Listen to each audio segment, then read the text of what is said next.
तस्य ज्ञानाञ्जनशलाकया चक्षुरुन्मीलितं येन तस्मै श्रीगुरवे नमः। नमः ॐ विष्णुपादाय कृष्णप्रेष्ठाय भूतले श्रीमते भक्तिवेदान्तस्वामिन्निति नामिने। नमस्ते सारस्वते देवे गौरवाणी प्रचारिणे निर्विशेषा शून्यवादी पाश्चात्यदेशतारिणे। जय श्री कृष्ण चैतन्य प्रभु नित्यानंद श्री अद्वैत गदाधर श्रीवासादि गौरभक्तवृंद। हरे कृष्णा कृष्ण कृष्णा हरे हरे हरे राम राम राम हरे हरे। ನಾವು ಓದ್ತಾ ಇರುವಂತಹ ಪುಸ್ತಕ ರಾಜವಿದ್ಯಾ.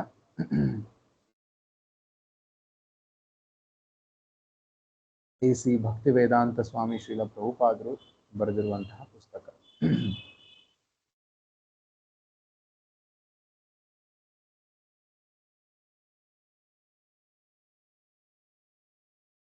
ಭಾರತದಲ್ಲಿ ರಾಮಾನುಜಾಚಾರ್ಯ, ಮಧ್ವಾಚಾರ್ಯ, ನಿಂಬಾರ್ಕ, ವಿಷ್ಣು ಸ್ವಾಮಿ ಮುಂತಾದ ಮಹಾಸಾಧುಗಳಿಂದ ಬಂದ ಗುರು ಶಿಷ್ಯ ಪರಂಪರೆಗಳಿವೆ. ಈ ಶ್ರೇಷ್ಠ ಗುರುಗಳ ಮೂಲಕ ವೈದಿಕ ಸಾಹಿತ್ಯವನ್ನು ಅರ್ಥ ಮಾಡಿಕೊಳ್ಳಬಹುದು. ಅರ್ಜುನನು ಭಗವದ್ಗೀತೆಯನ್ನು ಕೃಷ್ಣನಿಂದ ಕಲಿತನು.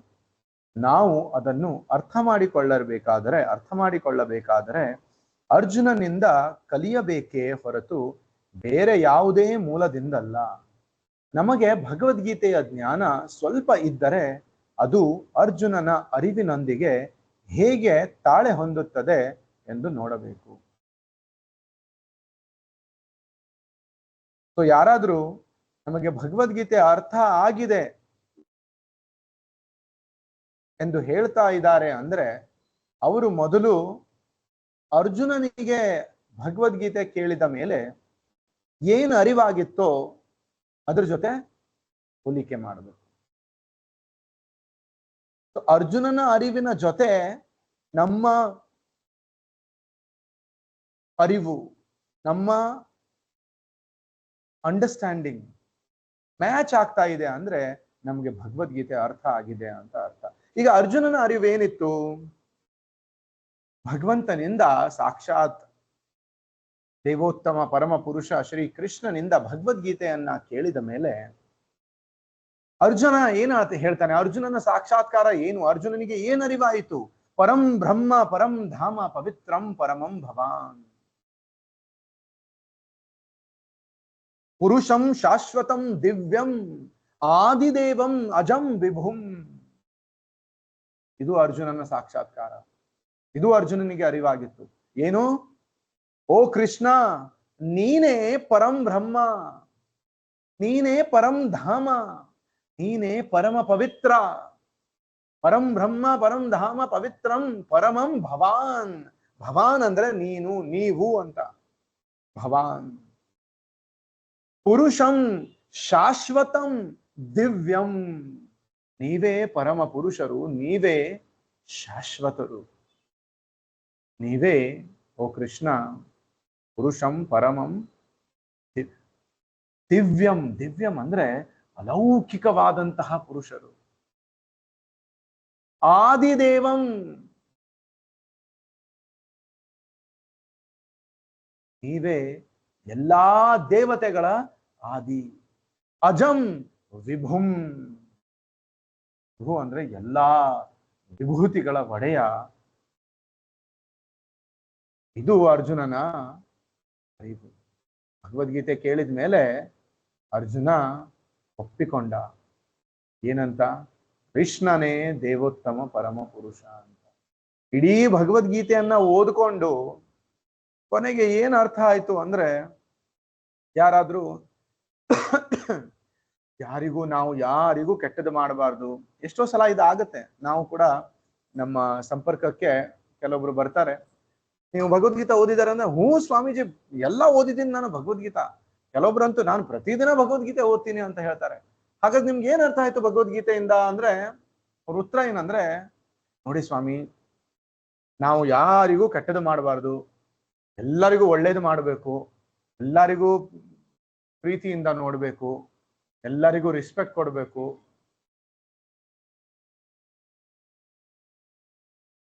ಇದು ಯಾವ ರೀತಿ ಅಂಡರ್ಸ್ಟ್ಯಾಂಡಿಂಗ್ ಅಂದ್ರೆ ಇದರಲ್ಲಿ ಕೃಷ್ಣ ಇಲ್ಲ, ಆದ್ರೆ ಭಗವದ್ಗೀತೆಯಿಂದ ಕಲಿಬೇಕಾದಂತದ್ದು ಅದರ ಎಸೆನ್ಸ್ ಏನು ಅಂತಂದ್ರೆ ಕೃಷ್ಣನೇ ದೇವೋತ್ತಮ ಪರಮ ಪುರುಷ. ಅದಕ್ಕೋಸ್ಕರ ಕೃಷ್ಣ ಶ್ರೀಲ ಪ್ರಭುಪಾದರು ಹೇಳ್ತಾರೆ ಒಂದ್ ಕಡೆ, on every page of Bhagavad Gita it is mentioned that Krishna is the supreme personality of god.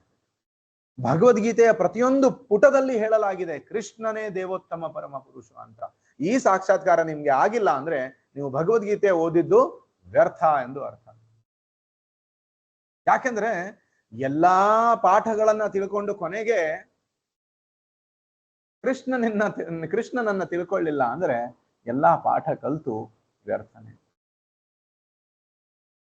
ಹಾಗಾಗಿ ಇಲ್ಲಿ ಪ್ರಭುಪಾದರು ಹೇಳ್ತಾರೆ, ನಾವು ಅದನ್ನ ಅರ್ಥ ಮಾಡಿಕೊಳ್ಳಬೇಕಾದರೆ ಅರ್ಜುನನಿಂದ ಕಲಿಯಬೇಕೇ ಹೊರತು ಬೇರೆ ಯಾವುದೇ ಮೂಲದಿಂದಲ್ಲ.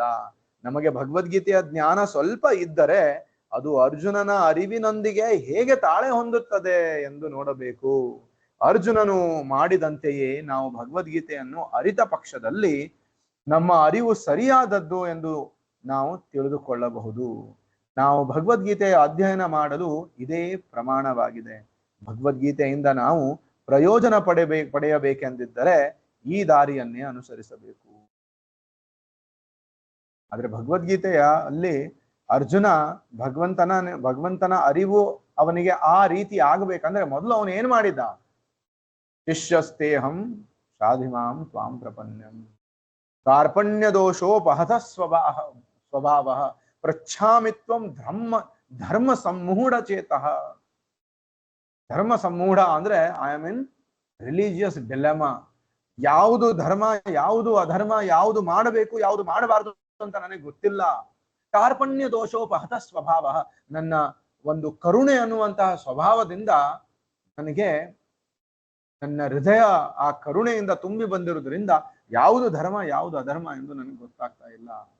ಅದಕ್ಕೋಸ್ಕರ ನೀನು ನನಗೆ ದಾರಿ ತೋರಿಸು, ಅದಕ್ಕೋಸ್ಕರ ನಾನು ನಿನಗೆ ನಿನ್ನ ಶಿಷ್ಯನಾಗಿ ಶರಣಾಗ್ತಿದ್ದೀನಿ ಅಂತ ಅರ್ಜುನ ಕೃಷ್ಣನಿಗೆ ಹೇಳ್ತಾನೆ.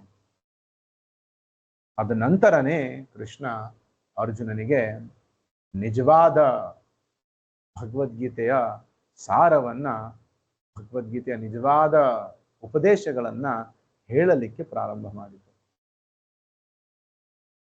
ನಾವು ಭಗವದ್ಗೀತೆಯ ಅಧ್ಯಯನ ಮಾಡಲು ಇದೇ ಪ್ರಮಾಣವಾಗಬೇಕು. ಭಗವದ್ಗೀತೆಯಿಂದ ನಾವು ಪ್ರಯೋಜನ ಪಡೆಯಬೇಕೆಂದಿದ್ದರೆ ಈ ದಾರಿಯನ್ನೇ ಅನುಸರಿಸಬೇಕು. ಯಾವ ದಾರಿ ಅರ್ಜುನ ಅನುಸರಿಸಿದ? ಏನು? ಕೃಷ್ಣನಿಗೆ ಶರಣಾಗುವುದು.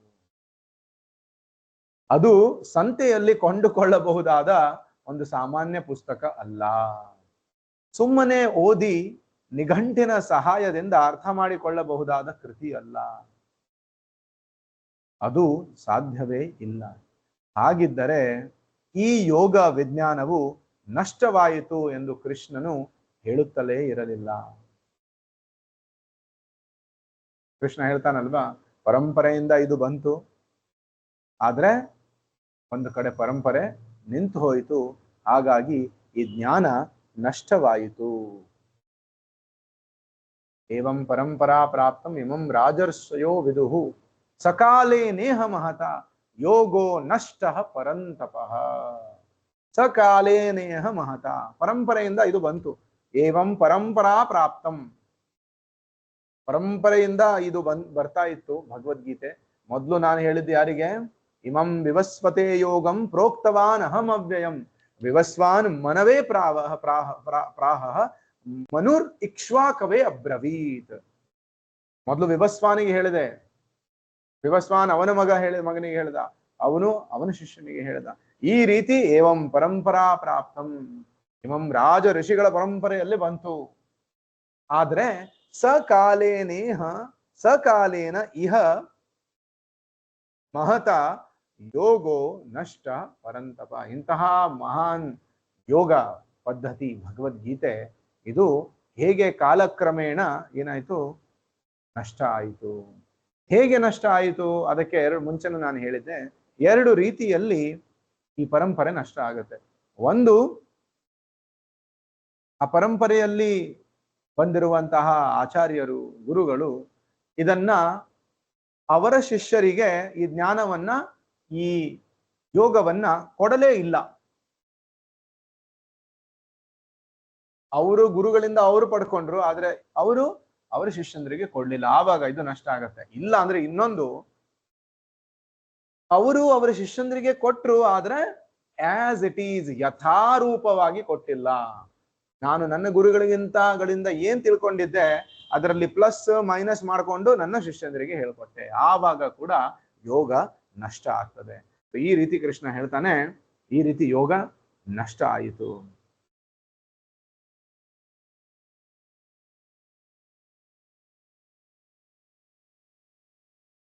ಸೊ ಭಗವದ್ಗೀತೆ ಒಂದು ಸಾಧಾರಣ ಪುಸ್ತಕ ಇದ್ದಿದ್ರೆ ಇದನ್ನ ಎಲ್ಲೋ ಮಾರ್ಕೆಟ್ ಅಲ್ಲಿ ಪರ್ಚೇಸ್ ಮಾಡಿಕೊಂಡು ಒಂದು ಸುಮ್ಮನೆ ಓದಿ ನಿಘಂಟಿನ ಸಹಾಯದಿಂದ ಅರ್ಥ ಮಾಡಿಕೊಳ್ಳಬಹುದಾದಂತಹ ಕೃತಿ ಆಗಿದ್ರೆ ಕೃಷ್ಣ ಈ ಮಾತನ್ನ ಹೇಳ್ತಿರ್ಲಿಲ್ಲ, ಏನು ಅದು ನಷ್ಟವಾಯಿತು ಅಂತ. ಯಾಕಂದ್ರೆ ಇಂತಹ ಪುಸ್ತಕಗಳು ಸಾವಿರಾರು ಮಾರ್ಕೆಟ್ ಅಲ್ಲಿ ಸಿಗ್ತವೆ, ಹೌದಲ್ವಾ? ಅದು ಯಾವತ್ತೂ ಕೂಡ ನಷ್ಟ ಆಗುದಿಲ್ಲ. ಇವೆಲ್ಲ ನಡೀತಾ ಇರ್ತವೆ, ಒಬ್ರು ಆದ್ಮೇಲೆ ಒಬ್ರು ಏನೇನೋ ಬರಿತಾ ಇರ್ತಾರೆ. ಯಾಕಂದ್ರೆ ಮನುಷ್ಯನ ಮಾನಸಿಕ ಊಹಾಪೋಹಗಳಿಗೆ ಕೊನೆ ಅನ್ನೋದೇ ಇಲ್ಲ, ಇಮ್ಯಾಜಿನೇಷನ್ಗೆ ಕೊನೆ ಅನ್ನೋದೇ ಇಲ್ಲ. ಅವ್ರು ಬರಿತಾನೆ ಇರ್ತಾರೆ, ಮತ್ತೆ ಜನ ಹುಚ್ಚಿರ್ತಾರೆ, ಓದ್ತಾನೆ ಇರ್ತಾರೆ. ಹೌದಲ್ವಾ? ಆದ್ರೆ ಈ ಭಗವದ್ಗೀತಾ ಯೋಗ ಇದೆ, ಇದು ಈ ರೀತಿ ಅಲ್ಲ. ಇದು ಯಾರ್ದೋ ಊಹಾಪೋಹ ಅಲ್ಲ, ಮಾನಸಿಕ ಊಹಾಪೋಹ ಅಲ್ಲ, ಸ್ಪೆಕ್ಯುಲೇಷನ್ ಅಲ್ಲ. ಇದು ಯಾರೋ ಸೃಷ್ಟಿ ಮಾಡಿದ್ದಲ್ಲ. ಇದು ಸಾಕ್ಷಾತ್ ಶ್ರೀ ಹರಿ, ಶ್ರೀ ಕೃಷ್ಣ ತನ್ನ ಬಗ್ಗೆ, ಅವನ ಪ್ರಕೃತಿಯ ಬಗ್ಗೆ, ಈ ಭೌತಿಕ ಜಗತ್ತಿನ ಬಗ್ಗೆ, ಆಧ್ಯಾತ್ಮಿಕ ಜಗತ್ತಿನ ಬಗ್ಗೆ, ಮಾಯೆಯ ಬಗ್ಗೆ, ತ್ರಿಗುಣಗಳ ಬಗ್ಗೆ, ಭಕ್ತರ ಬಗ್ಗೆ, ಭಕ್ತನ ಗುಣಗಳ ಬಗ್ಗೆ, ಧರ್ಮದ ಬಗ್ಗೆ, ಧ್ಯಾನದ ಬಗ್ಗೆ, ಜ್ಞಾನದ ಬಗ್ಗೆ ಹೇಳಿರುವಂತಹ ವಿಜ್ಞಾನ ಇದು. ಭಗವದ್ಗೀತೆಯನ್ನು ಕಲಿಯಲು ಗುರು ಶಿಷ್ಯ ಪರಂಪರೆಯ ಮೂಲಕವೇ ಬೇಕಾದ ಅಗತ್ಯವನ್ನು ಅರಿಯುವುದು ಕಷ್ಟವಲ್ಲ. ನಾವು ಒಬ್ಬ ವಕೀಲರೋ, ಇಂಜಿನಿಯರೋ, ವೈದ್ಯರೋ ಆಗಬೇಕೆಂದು ಬಯಸಿದರೆ ಅಧಿಕೃತ ವಕೀಲರಿಂದ, ಇಂಜಿನಿಯರ್ರಿಂದ, ವೈದ್ಯರಿಂದ ಜ್ಞಾನವನ್ನು ಪಡೆಯಬೇಕಾಗುತ್ತದೆ, ಹೌದಲ್ವಾ? ತುಂಬಾ ಸಹಜವಾಗಿ ಅರ್ಥ ಮಾಡಿಕೊಳ್ಳಬಹುದು. ಒಬ್ಬ ಡಾಕ್ಟರ್ ಇಂಜಿನಿಯರ್ ಹತ್ರ ಹೋದ್ರೆ ಅವನು ಆಪರೇಷನ್ ಮಾಡೋದನ್ನ ಕಲೀಲಿಕ್ಕೆ ಆಗುದಿಲ್ಲ. ಅಥವಾ ಒಬ್ಬ ಇಂಜಿನಿಯರ್ ಇನ್ನೊಬ್ಬ ಡಾಕ್ಟರ್ ಹತ್ರ ಹೋದ್ರೆ, ಇಲ್ಲ ನಾನು ಈ ಮಷೀನ್ ಅನ್ನ ಸರಿ ಮಾಡ್ಬೇಕು, ಅಥವಾ ಇನ್ನೊಂದ್ ಕಡೆ ನಾನು ಕನ್ಸ್ಟ್ರಕ್ಷನ್ ಮಾಡ್ಬೇಕು ಅಂದ್ರೆ ಡಾಕ್ಟರ್ ಹತ್ರ ಕಲೀಲಿಕ್ಕೆ ಆಗುದಿಲ್ಲ. ಇಂಜಿನಿಯರ್ ಕಡೆಯಿಂದಾನೇ ಕಲಿಬೇಕು, ಡಾಕ್ಟರ್ ಇನ್ನೊಬ್ಬ ಡಾಕ್ಟರ್ ಕಡೆಯಿಂದಾನೇ ಕಲಿಬೇಕು. ಹೊಸ ವಕೀಲನು ಅನುಭವಿ ವಕೀಲನ ಬಳಿ ಸಹಾಯಕನಾಗಿ ಮೊದಲು ಕೆಲಸ ಮಾಡಬೇಕು. ಇದನ್ನು ನೋಡ್ತೀವಿ ನಾವು. ವೈದ್ಯನಾಗಲು ಅಧ್ಯಯನ ಮಾಡುವವನು ಮೊದಲು ಆಗಲೇ ಪರವಾನಗಿ ಪಡೆದಿರುವ ವೈದ್ಯರೊಂದಿಗೆ ಕೆಲಸ ಮಾಡಬೇಕು. ಒಂದು ವಿಷಯವನ್ನು ಕುರಿತು ನಮ್ಮ ಜ್ಞಾನವು ಅದನ್ನು ಅಧಿಕೃತ ಮೂಲಗಳಿಂದ ಪಡೆಯದೇ ಹೋದರೆ ಪರಿಪೂರ್ಣವಾಗುವುದಿಲ್ಲ.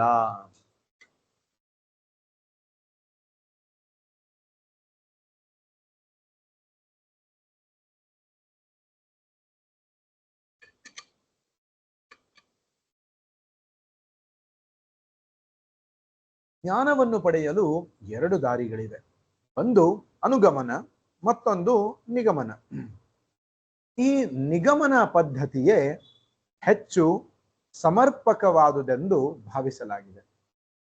ನಿಗಮನ ಅಂದ್ರೆ ಅವರೋಹಣ, ಮೇಲಿಂದ ಕೆಳಗಡೆ ಬರುವುದು. ಅನುಗಮನ ಅಂದ್ರೆ ಆರೋಹಣ. ನಿಗಮನ ಅಂದ್ರೆ ನಾವು ಪರಂಪರೆಯಿಂದ ಬಂದಿರುವಂತಹ ಜ್ಞಾನವನ್ನ ಪಡೆದು ಭಗವಂತನನ್ನ, ಆತ್ಮ ಸಾಕ್ಷಾತ್ಕಾರವನ್ನ ಅರ್ಥ ಮಾಡಿಕೊಳ್ಳುವುದು. ಅನುಗಮನ ಅಂದ್ರೆ ನನ್ನ ಸ್ವಪ್ರಯತ್ನದಿಂದ ನಾನೇ ಬೇರೆ ಬೇರೆ ರೀತಿಯಲ್ಲಿ ನನ್ನ ಜ್ಞಾನವನ್ನ ಎಕ್ಸಸೈಸ್ ಮಾಡಿಕೊಂಡು, ನನ್ನ ಮನಸ್ಸಿನಲ್ಲಿ ನಾನು ಮಾಡುವಂತ ಊಹಾಪೋಹಗಳನ್ನ ನೋಡಿಕೊಂಡು ನಾನು ಭಗವಂತನನ್ನ, ಆಧ್ಯಾತ್ಮಿಕ ಜೀವನವನ್ನ ಅರ್ಥ ಮಾಡ್ಕೊಳ್ಳಿಕ್ಕೆ ಪ್ರಯತ್ನ ಪಡುವುದು. ಈ ರೀತಿಯಲ್ಲಿ ಏನಾಗುತ್ತೆ, ನಾನು ನನ್ನ ಸ್ವಪ್ರಯತ್ನದಿಂದ ಅರ್ಥ ಮಾಡ್ಕೊಳ್ಳಿಕ್ಕೆ ಪ್ರಯತ್ನ ಮಾಡಿದಾಗ ನನ್ನ ಇಂದ್ರಿಯಗಳು ಸೀಮಿತವಾಗಿದ್ದಾವೆ. ಅದಕ್ಕೆ ಒಂದು ಲಿಮಿಟ್ ಇದೆ. ಆ ಲಿಮಿಟ್ ದಾಟಿ ಅದು ಏನು ಮಾಡಕ್ಕಾಗುದಿಲ್ಲ. ಅದಕ್ಕೋಸ್ಕರ ನಮಗೆ ನಮ್ಮ ಇಂದ್ರಿಯಗಳ ಮಿತಿಯಿಂದ ಆಚೆ ಇರುವಂತಹ ತತ್ವದ ಬಗ್ಗೆ ಅರ್ಥ ಆಗುವುದಿಲ್ಲ. ಹಾಗಾಗಿ ನಮ್ಮ ಈ ಅನುಗಮನ ಪದ್ಧತಿ ಏನಿದೆ, ಆರೋಹಣ ಪದ್ಧತಿ ಏನಿದೆ, ಅದು ಫೇಲ್ ಆಗ್ತದೆ. ಮತ್ತೆ ಅಲೌಕಿಕ ವಿಷಯದ ಮಾತು ಬಂದಾಗ ನಿಗಮನ ಅಂದ್ರೆ ಅವರೋಹಣ ಪದ್ಧತಿಯೇ ಅದು ನಮಗೆ ನಿಜವಾದ ಜ್ಞಾನವನ್ನ ಕೊಡ್ತದೆ. ಎಲ್ಲಾ ಮನುಷ್ಯರು ಮರ್ತ್ಯರು ಎಂಬ ಎಂದು ಹೇತು ವಾಕ್ಯವನ್ನು ತೆಗೆದುಕೊಳ್ಳಬಹುದು. ಮನುಷ್ಯನು ಹೇಗೆ ಮರ್ತ್ಯನು ಎಂದು ಚರ್ಚೆ ಮಾಡಬೇಕಾಗಿಲ್ಲ. ಸಾಮಾನ್ಯವಾಗಿ ಅದನ್ನು ಒಪ್ಪಿಕೊಳ್ಳಲಾಗಿದೆ. ನಿಗಮನ ನಿರ್ಣಯ ಹೇಗೆ? ನಿಗಮನ ನಿರ್ಣಯ ಹೀಗೆ: ಮಿಸ್ಟರ್ ಜಾನ್ಸನ್ ಒಬ್ಬ ಮನುಷ್ಯ, ಆದ್ದರಿಂದ ಮಿಸ್ಟರ್ ಜಾನ್ಸನ್ ಮರ್ತ್ಯ. ಆದರೆ ಎಲ್ಲಾ ಮನುಷ್ಯರು ಮರ್ತ್ಯರು ಎಂಬ ನಿರ್ಣಯಕ್ಕೆ ಬರುವುದು ಹೇಗೆ? ಅನುಗಮನ ವಿಧಾನವನ್ನು ಅನುಸರಿಸುವವರು ಪ್ರಯೋಗ ಮತ್ತು ಪರಿವೀಕ್ಷಣೆಗಳಿಂದ ಆ ನಿರ್ಣಯಕ್ಕೆ ಬರುತ್ತಾರೆ. ಈ ಮನುಷ್ಯನು ಸತ್ತನು, ಆ ಮನುಷ್ಯನು ಸತ್ತನು ಇತ್ಯಾದಿಯಾಗಿ ಅಧ್ಯಯನ ಮಾಡಿ ಅಷ್ಟೊಂದು ಜನರು ಸತ್ತಿರುವುದನ್ನು ನೋಡಿ ಎಲ್ಲಾ ಮನುಷ್ಯರು ಮರ್ತ್ಯರು ಎಂದು ಸಾಧಾರಣೀಕರಿಸುತ್ತಾರೆ. ಆದರೆ ಈ ಅನುಗಮನ ವಿಧಾನದಲ್ಲಿ ಒಂದು ಮುಖ್ಯವಾದ ದೋಷವಿದೆ. ಅದೆಂದರೆ ನಮ್ಮ ಅನುಭವವು ಸೀಮಿತವಾಗಿರುವುದು. ಮರ್ತ್ಯನಲ್ಲದ ಒಬ್ಬ ಮನುಷ್ಯನನ್ನು ನಾವು ಎಂದೂ ನೋಡಿಲ್ಲ. ಆದರೆ ಈ ನಿರ್ಣಯಕ್ಕೆ ನಾವು ಬರುವುದು ಸೀಮಿತವಾದ ನಮ್ಮ ವೈಯಕ್ತಿಕ ಅನುಭವದಿಂದ. ನಮ್ಮ ಇಂದ್ರಿಯಗಳ ಶಕ್ತಿ ತುಂಬಾ ಸೀಮಿತವಾದದ್ದು ಹಾಗೂ ನಮ್ಮ ಬದ್ಧ ಸ್ಥಿತಿಯಲ್ಲಿ ಬೇಕಾದಷ್ಟು ದೋಷಗಳು ನಮ್ಮಲ್ಲಿ ತುಂಬಿರುತ್ತವೆ. ಆದ್ದರಿಂದ ಅನುಗಮನ ವಿಧಾನವು ಯಾವಾಗಲೂ ಪರಿಪೂರ್ಣವಲ್ಲ. ಆದರೆ ಪರಿಪೂರ್ಣ ಜ್ಞಾನ ಮೂಲದಿಂದ ಬರುವ ನಿಗಮನ ವಿಜ್ಞಾನವು ಸಮರ್ಪಕವಾದದ್ದು. ವೈದಿಕ ಪ್ರಕ್ರಿಯೆಯು ಅಂತಹದೇ ಪ್ರಕ್ರಿಯೆಯಾಗಿದೆ. ಅಂಗೀಕೃತ ಪ್ರಮಾಣವಾದರೂ ಭಗವದ್ಗೀತೆಯಲ್ಲಿ ದುರಭಿಮಾನ ಎಂದು ತೋರಬಹುದಾದ ಅನೇಕ ಭಾಗಗಳಿವೆ. ನಿದರ್ಶನಕ್ಕೆ 7ನೇ ಅಧ್ಯಾಯದಲ್ಲಿ ಶ್ರೀಕೃಷ್ಣನು ಹೇಳುತ್ತಾನೆ, ಮತ್ತಃ ಪರತರಂ ನಾನ್ಯತ್ ಕಿಂಚಿದಸ್ತಿ ಧನಂಜಯ ಮಯಿ ಸರ್ವಮಿದಂ ಪ್ರೋತಂ ಸೂತ್ರೇ. ಸೂತ್ರ ಅಂದ್ರೆ ಒಂದು ದಾರ. ಮಣಿಗಣ ಹೇಗೆ ಒಂದು ದಾರದಲ್ಲಿ ಮಣಿಗಳನ್ನ ಪೋಣಿಸ್ತಾರೋ ಅದೇ ರೀತಿ ಮಯಿ ಸರ್ವಮಿದಂ ಪ್ರೋತಂ, ಎಲ್ಲದಕ್ಕೂ ಆ ಸೂತ್ರ ನಾನು.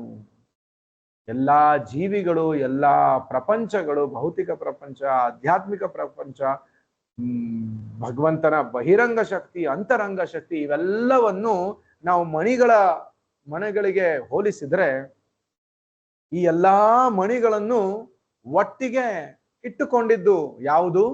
ಸೂತ್ರ, ಆ ದಾರ.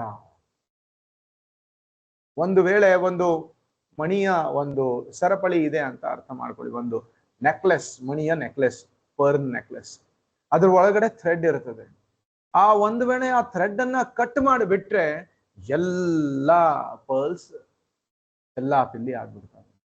ಅದೇ ರೀತಿ ಹೇಗೆ ಆ ದಾರ, ಆ ಸೂತ್ರ ಎಲ್ಲಾ ಮಣಿಗಳನ್ನ ಒಟ್ಟಿಗೆ ಹಿಡ್ಕೊಂಡಿರ್ತದೋ ಅದೇ ರೀತಿ ಕೃಷ್ಣ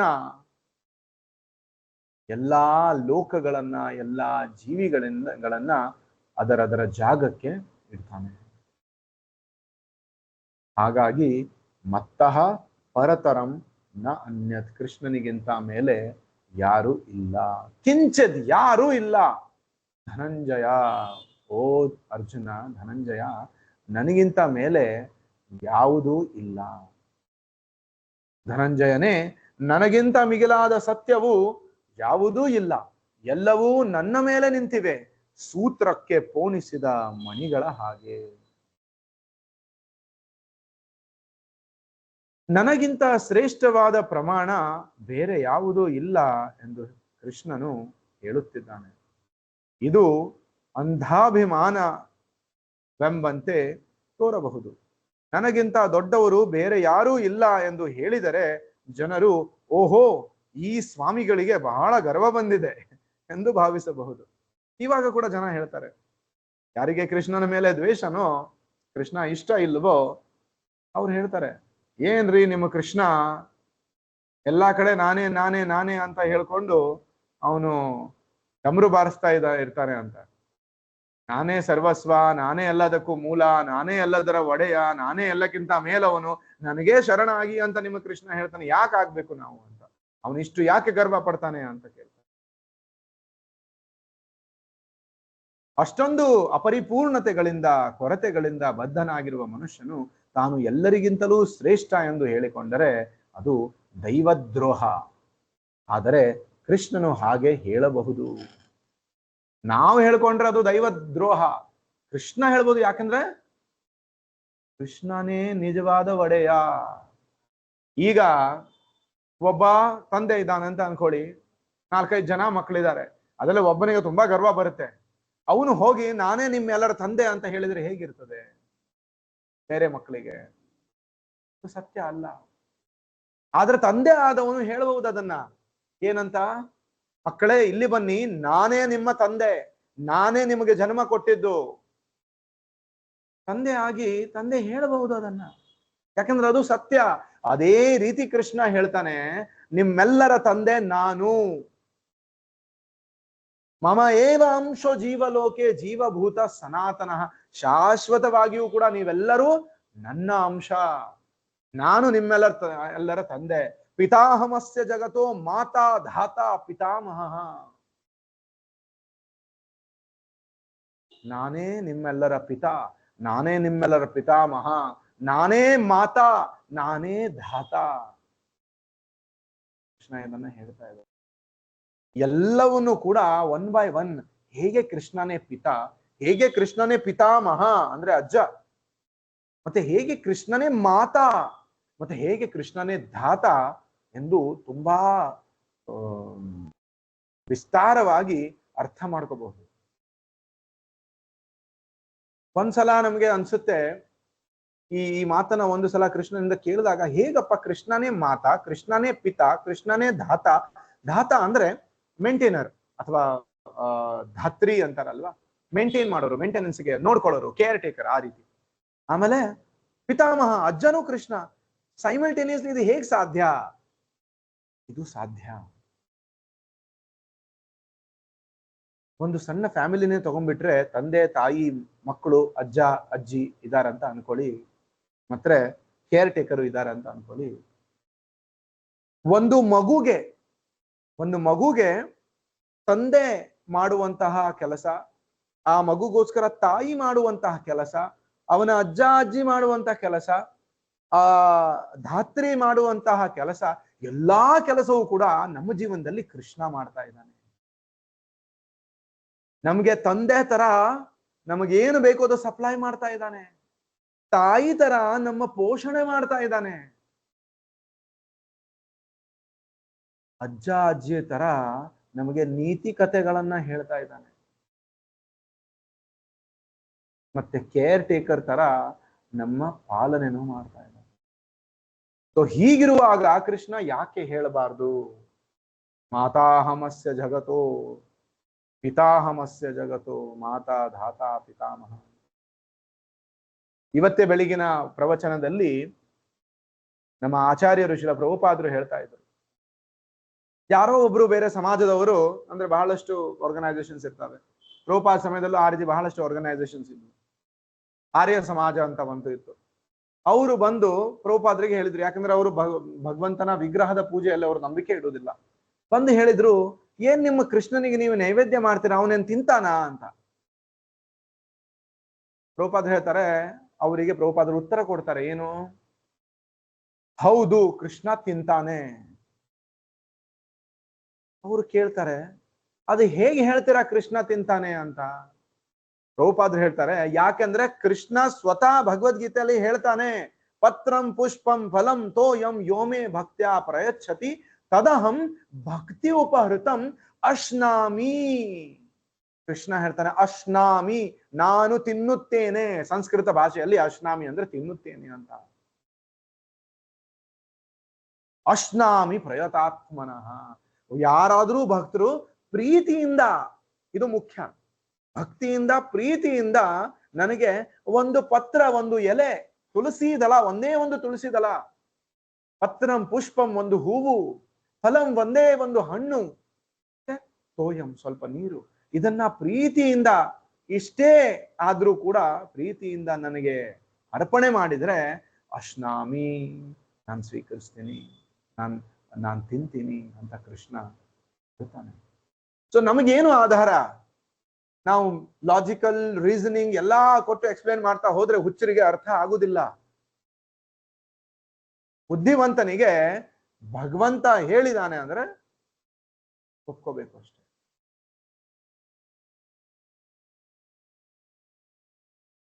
ಕೃಷ್ಣ ಹೇಳ್ತಾ ಇದ್ದಾನೆ ನಾನು ತಿಂತೀನಿ, ಅದಕ್ಕೋಸ್ಕರ ನಾನು ನೈವೇದ್ಯ ಮಾಡ್ತೀನಿ, ಮತ್ತೆ ಕೃಷ್ಣ ಅದನ್ನು ನಿಜವಾಗ್ಲೂ ತಿಂತಾನೆ ಅಂತ ನಾನು ಒಪ್ಕೋತೀನಿ. ಯಾರೋ ಇಲ್ಲ ನಾನು ಒಪ್ಕೊಳ್ಳೋದಿಲ್ಲ ಕೃಷ್ಣ ತಿಂತಾನೆ ಅಂದ್ರೆ ಯಾವನೋ ಹುಚ್ಚ, ಅವನಿಗೆ ನಾನು ಹೇಳ್ತೀನಿ ಬೆಳಿಗ್ಗೆ ಆದ ಕೂಡಲೇ ಸೂರ್ಯೋದಯ ಆಗ್ತದೆ, ಅವನು ಹೇಳ್ತಾನೆ ಇಲ್ಲ ನಾನು ಒಪ್ಕೊಳ್ಳಲ್ಲ. ಅಂತವ್ರಿಗೆ ಏನಂತಾರೆ? ಹುಚ್ಚರು, ಹೌದಲ್ವಾ? ಇಲ್ಲಿ ಸಾಕ್ಷಾತ್ ಭಗವಂತನೇ ಹೇಳ್ತಾನೆ, ಭಕ್ತಿಯಿಂದ ನನ್ನ ಭಕ್ತ ನನಗೇನಾದ್ರೂ ಕೊಟ್ರೆ ನಾನು ಒಪ್ಕೊಳ್ತೀನಿ, ನಾನು ತಿಂತೀನಿ ಅಂತ ಹೇಳ್ತಾ ಇದ್ದಾನೆ. ಅದರಲ್ಲಿ ಮತ್ತೆ ಏನು ಪ್ರಶ್ನೆನೇ ಬರುದಿಲ್ಲ ಕೃಷ್ಣ ತಿಂತಾನ ಅಂತ, ಹೌದಲ್ವಾ? ಅದಕ್ಕೆ ಒಂದು ಒಳ್ಳೆಯ ಇನ್ನೊಂದು ಕಡೆ ಕೂಡ ಇಲ್ಲ ಪ್ರಭುಪಾದ ಹೇಳ್ತಾರೆ, ಬ್ರಹ್ಮ ಸಂಹಿತೆಯಲ್ಲೂ ಕೂಡ ಒಂದು ಬರುತ್ತೆ, ಅದನ್ನ ನಾವು ಪ್ರತಿ ದಿನ ದರ್ಶನಾರ್ಥಿ ಟೈಮಲ್ಲಿ ಆ ಶ್ಲೋಕವನ್ನು ಕೂಡ ಹಾಡ್ತೀವಿ. ಅದಕ್ಕೋಸ್ಕರ ಶ್ರೀಲ ಪ್ರಭುಪಾದರು ಬ್ರಹ್ಮ ಸಂಹಿತೆಯಲ್ಲಿ ಎಷ್ಟೋ ಶ್ಲೋಕಗಳಿದಾವೆ, ಗೋವಿಂದ ಮಾದಿ ಪುರುಷಂ ಅಂತ ಎಂಡ್ ಆಗುವಂತಹ ಶ್ಲೋಕಗಳು. ಆದ್ರೆ ಅದರಲ್ಲಿ 2 ಶ್ಲೋಕಗಳನ್ನ, ವಿಶೇಷವಾದಂತಹ 2 ಶ್ಲೋಕಗಳನ್ನ ಶ್ರೀಲ ಪ್ರಭುಪಾದರು ಅವ್ರ ಶಿಷ್ಯಂದ್ರಿಗೆ ಹೇಳಿ ಅವರಲ್ಲಿ ಹಾಡಿಸ್ತಾರೆ.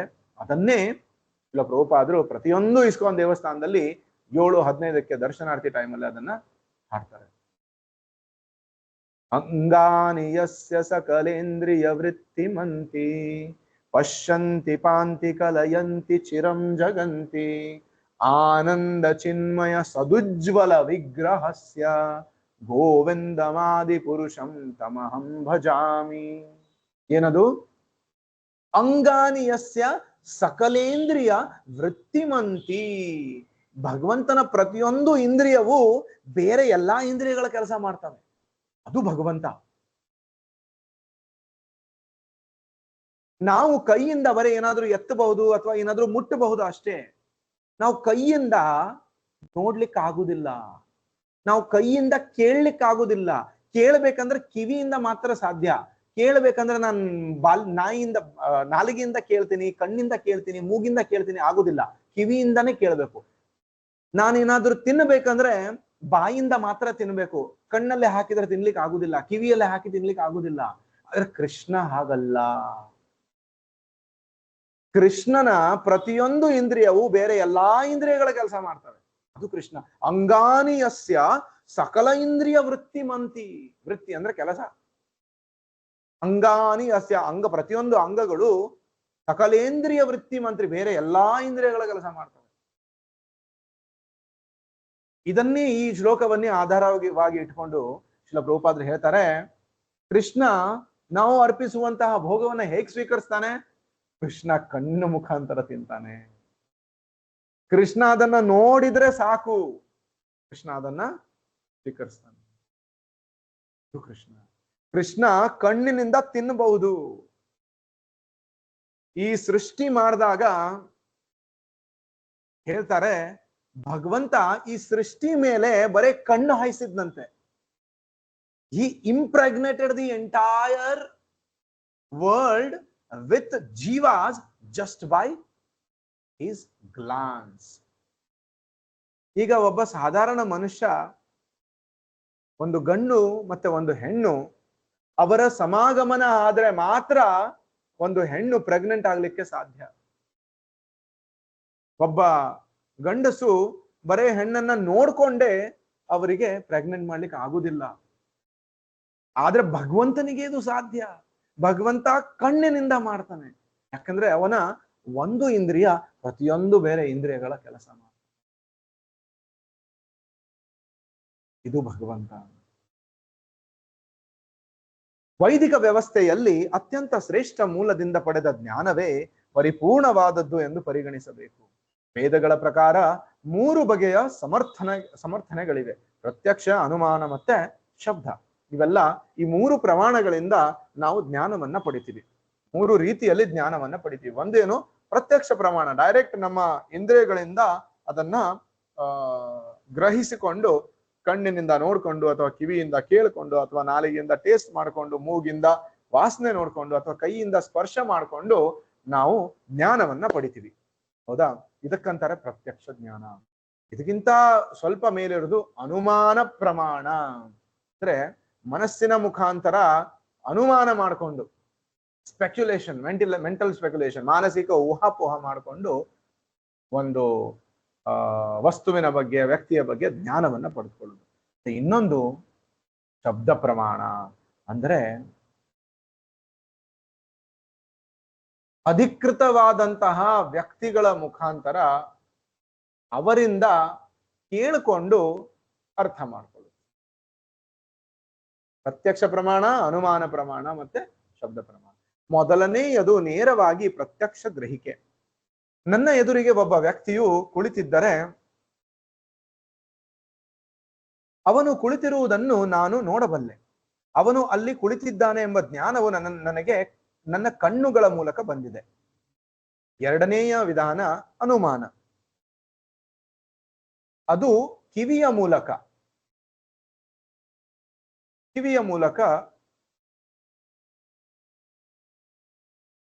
ಎರಡನೆಯ ವಿಧಾನ ಅನುಮಾನ. ಅದು ಕಿವಿಯ ಮೂಲಕ ಬರುವುದು. ಮಕ್ಕಳು ಹೊರಗೆ ಆಟವಾಡುತ್ತಿರುವುದನ್ನು ನಾವು ಕೇಳುತ್ತೇವೆ. ಆದ್ದರಿಂದಾಗಿ ಅವರು ಅಲ್ಲಿದ್ದಾರೆ ಎಂದು ನಾವು ಊಹಿಸಬಹುದು. ಮೂರನೆಯ ವಿಧಾನ ಅಂದ್ರೆ ಊಹೆ ಮಾಡುವುದು. ಹೊರಗಡೆ ಏನೋ ಮಕ್ಕಳ ಶಬ್ದ ಕೇಳ್ತಾ ಇದೆ, ಅದಕ್ಕೋಸ್ಕರ ಮಕ್ಕಳು ಅಲ್ಲಿದ್ದಾರೆ ಎಂದು ಊಹಿಸ್ಕೊಂಡು ತಿಳ್ಕೊಳ್ಳೋದು ಮಕ್ಕಳು ಅಲ್ಲಿದ್ದಾರೆ ಅಂತ. ಇದು ಅನುಮಾನ ಪ್ರಮಾಣ, ಅನುಮಾನ ಪಡುವುದು. ಮೂರನೆಯ ವಿಧಾನವು ಉನ್ನತತರ ಪ್ರಮಾಣವೊಂದರಿಂದ ಪಡೆಯುವಂತಹದ್ದು.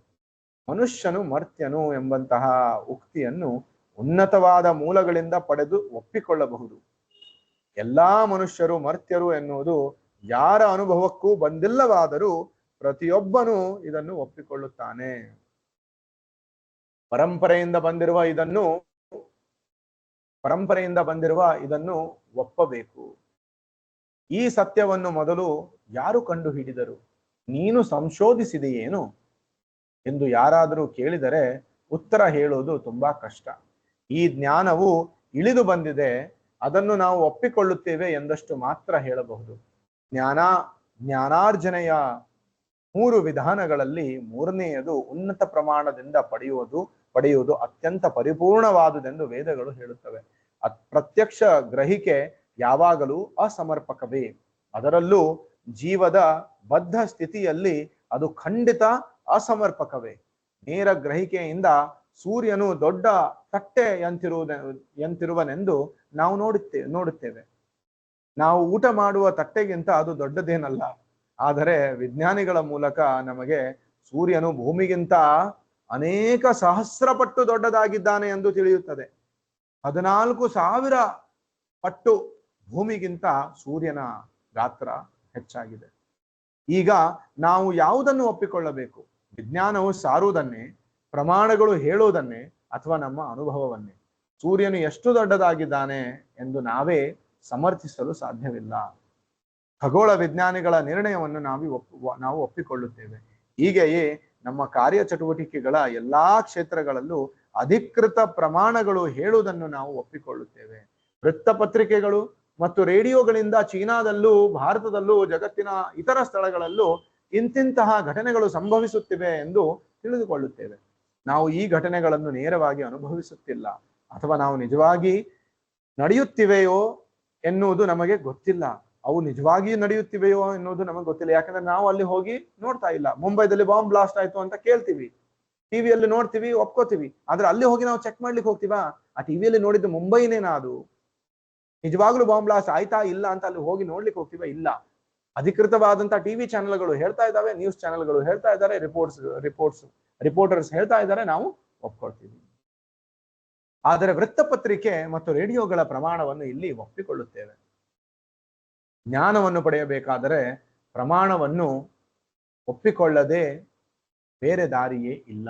ಪ್ರಮಾಣವು ಸಮರ್ಪಕವಾಗಿದ್ದಾಗ ನಮ್ಮ ಜ್ಞಾನವು ಸಮರ್ಪಕವಾಗುತ್ತದೆ.